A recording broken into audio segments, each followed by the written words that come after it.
आज यूपी बिहार समेत 6 राज्यों की 7 विधानसभा सीटों पर उपचुनाव हो रहे हैं। बिहार की 2 सीटें मोकामा और गोपालगंज, उत्तर प्रदेश के गोला गोकर्णनाथ, हरियाणा के आदमपुर, तेलंगाना के मुनुगोडे, उड़ीसा के धामनगर और महाराष्ट्र की अंधेरी ईस्ट पर उपचुनाव के लिए आज मतदान हो रहा है। इनमें से 6 सीटों पर विधायकों के निधन की वजह से चुनाव हो रहा है। वहीं एक सीट पर इसलिए उपचुनाव हो रहा है क्योंकि तेलंगाना में कांग्रेस विधायक के बीजेपी में चले जाने से ये सीट खाली हो गई थी। इन 6 राज्यों की 7 विधानसभा सीटों पर उपचुनाव होने की वजह से बीजेपी काफी बड़ी परीक्षा में है। आइए हम आपको इन 7 विधानसभा सीटों की पूरी जानकारी देते हैं।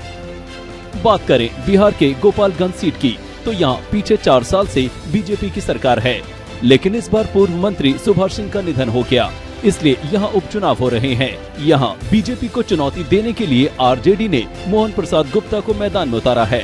वहीं बीजेपी ने सुभाष सिंह की पत्नी कुसुम देवी को मैदान में उतारा है। बिहार की दूसरी सीट मोकामा की बात करें तो यहाँ उपचुनाव काफी मजेदार होने वाला है, क्योंकि बीजेपी पहली बार ये सीट जीतने की कोशिश कर रही है।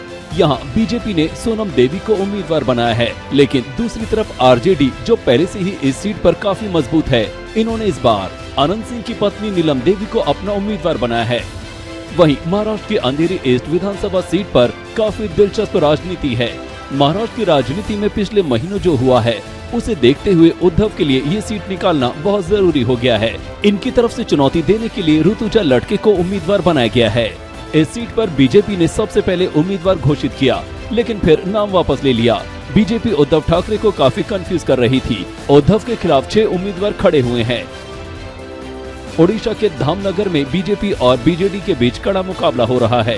बीजेपी ने इस सीट से सूर्यांशी सूरज को अपना उम्मीदवार बनाया है। वहीं बीजेडी ने अंबती दास के रूप में महिला उम्मीदवार को मौका दिया है। उत्तर प्रदेश की गोला गोकर्णनाथ सीट पर काफी बड़ा चुनाव होने वाला है। पहले यहां बीजेपी के अरविंद गिरी विधायक थे, लेकिन उनके निधन होने की वजह से पार्टी ने उन्हीं के बेटे अमन गिरी को अपना उम्मीदवार बना दिया है। वहीं समाजवादी पार्टी की तरफ से पूर्व विधायक विनय तिवारी को प्रत्याशी बनाया गया है। हरियाणा की आदमपुर सीट पर बीजेपी और कांग्रेस का बड़ा मुकाबला है। इस बार बीजेपी ने कुलदीप के पुत्र भव्य बिश्नोई को चुनावी मैदान में उतारा है।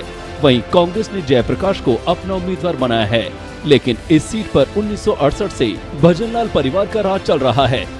तेलंगाना के मुनुगोडे सीट पर कांग्रेस विधायक राजगोपाल रेड्डी के भाजपा में शामिल होने से इस सीट पर इसलिए उपचुनाव हो रहे हैं।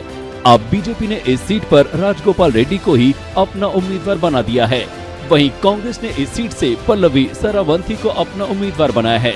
अब देखना होगा 6 राज्यों की 7 विधानसभा सीटों पर कौन बाजी मारता है।